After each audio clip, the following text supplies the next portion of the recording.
Once upon a time there was a wealthy merchant who had 3 daughters. The youngest of the daughters was called Beauty. The sisters did not like her because she was everyone's favorite. One day the father was going to go to the city and asked his daughters what to bring as a gift. The older sisters asked for precious dresses and adornments, and the youngest asked for a scarlet rose, the most beautiful in the world. The merchant became thoughtful, but promised that he would do everything possible to find such a flower, and hit the road. The father quickly found gifts for the eldest daughters, but for the youngest he could not find them. Each rose that the merchant met on his way was more beautiful than the previous one, wherever he was looking. And then the road led him into a dense forest. It was very dark and cold there. Suddenly lights appeared in the distance. Approaching, the merchant saw a huge ancient castle, all in gold and diamonds. Entering its gate, he entered a hall full of jewels. He saw that there was a table in the middle of the hall, and there were no dishes on it, and all the dishes were made of silver and gold. But the castle was empty, there was no one. The merchant thought that the owner would probably come any minute. He waited an hour, 2, 3, no one showed up. The merchant could not resist and sat down at the table. Having eaten from the belly, the old man hit the road. Driving along the alley, the merchant saw a rose bush of unprecedented beauty, and remembered the request of his youngest daughter.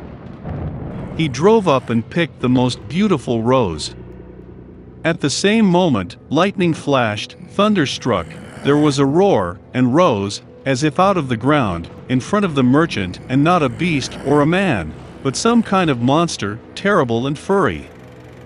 It was too angry that the merchant picked his favorite flower instead of thanking the owner for his hospitality.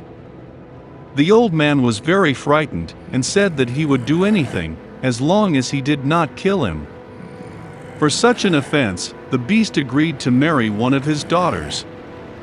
But only the one who wants to come herself, out of love for her father. And if none comes, then death to the merchant. The old man was grieving and decided to go home to say goodbye to his daughters. He did not want to give up any of them for a fierce beast.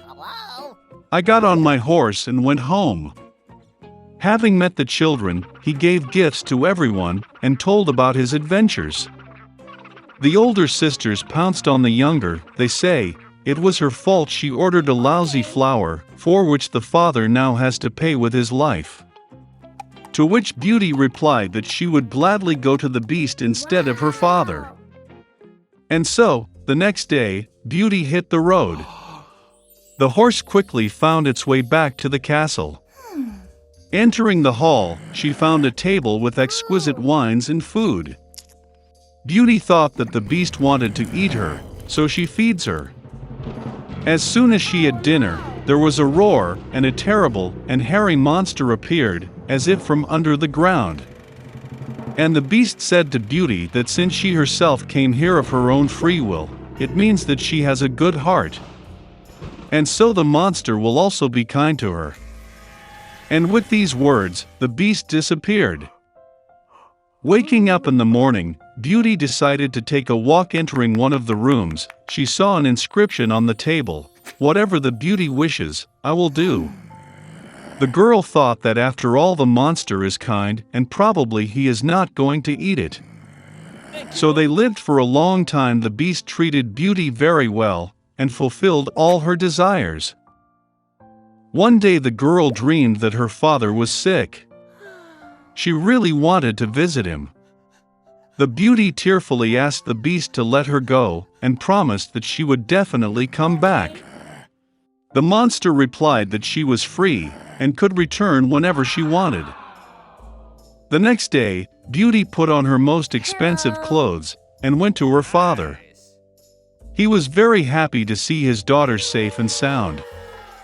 Her sisters came running and saw that she had become even more beautiful, and even dressed like a queen.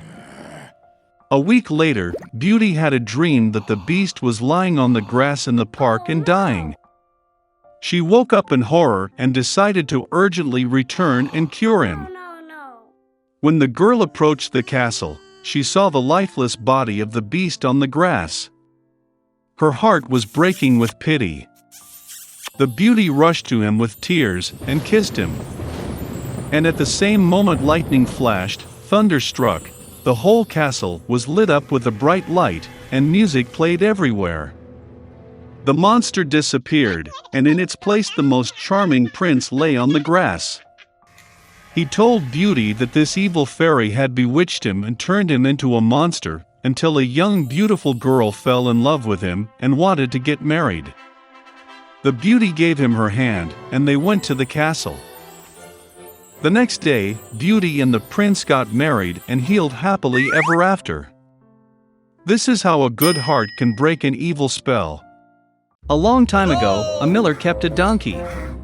For many years, the donkey did hard work and was an indispensable helper for the miller. But the years passed, and the donkey became old and weak. He could no longer work at the mill, and the owner did not have the means to feed the animal. So, after a little reflection, the miller took the donkey out into the field and left him. The donkey stumbled on the spot for a long time, not knowing what to do. Suddenly he decided that he would go to the glorious city of Bremen to become a street musician and earn his living by playing the guitar. The road to the city took the donkey into the forest. For a long time he made his way through the trees until he met a sad dog lying on the grass. She had run a long way, and now she fell exhausted by the road. The donkey greeted the dog and asked why she was sad. Then the dog said that he used to be a great hunter, and such that not a single prey could escape. But now he has grown old and can no longer chase game. Therefore, the owner drove him out. The donkey thought a little, and then told the dog that he was planning to become a street musician. Suddenly the dog jumped off and barked happily. It turned out that he knows how to sing and plays the drums well, and therefore does not mind keeping the donkey company. On that and decided. Now the donkey did not go to Bremen alone. They walked through the forest together, and each sang in his own way as best he could. And then they met a cat on the road. He was so sad that the newly made friends could not pass by. They began to ask the cat why he was so unhappy. It turned out that the evil mistress drove the cat out of the house, because he was old and can no longer catch mice. Then the donkey conferred with the dog, and they decided to take the cat into the group as a violinist. And so the animals continued on their way to Bremen, until they met a rooster on the way. He sat on the hedge and crowed with horror all over the cock's throat.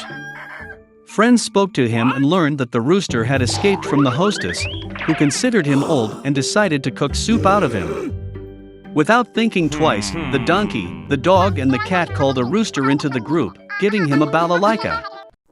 So, the newly made troupe walked through the forest until night fell. Friends had no choice but to settle down for the night by a large tree. The donkey and the dog lay down from below, the cat climbed onto a branch, and the rooster sat on the very top of the tree. Suddenly a light flashed in the distance. What? The rooster perked up his senile eye and noticed the hut in which the light was dimly burning. Then the friends decided to spend the night in a hut. But when they made their way to the hut and looked out the window, they saw their 4 robbers celebrating another successful robbery. Already pretty hungry, the musicians decided to drive the bandits out of their lair. And now a plan ripened in the minds of friends.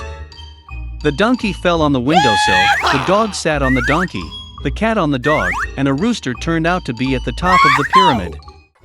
Then the donkey started screaming, the dog barking, the cat meowing, and the rooster crowing. Frightened by the suddenly appeared monster, the robbers ran out of the hut in fear. And friends happily settled in the hut. They ate the robbers' food and went to bed quietly. However, the bandits did not want to put up with the fact that their lair was taken over. And then they sent one of the robbers to investigate. Under cover of night, he made his way into the hut, but in the darkness did not notice the cat and stepped on it. The cat scratched the bandit's leg in a rage. The dog bit his hand, the rooster pecked in the head, and the donkey kicked his hoof with all his might in the eye. So, the bandit ran out of the hut in horror and told the rest of the robbers that terrible giants had settled in their lair, from whom it was better to stay away. From that moment on, no one disturbed the friends in the forest house. They lived in peace and harmony and called themselves the Bremen Town Musicians.